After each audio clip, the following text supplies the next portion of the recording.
I was sent this wooden mallet.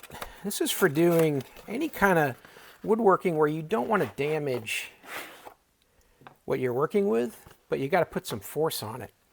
And if you're doing like joinery, or you're doing some fittings in woodworking with pegs or any kind of dovetailing like that, then you might need to tap it into place.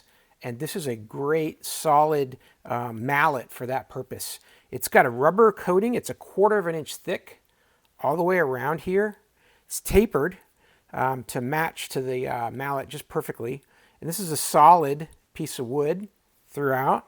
And it feels really well weighted. So it's not too heavy, but it's not too light either. And you give it a thump, it's got a good resistance there. You feel that mass transferring into whatever you're hitting with it.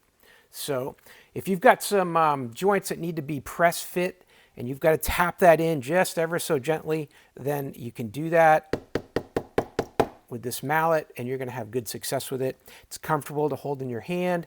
It's just the right length. I'll give you an exact measurement on that.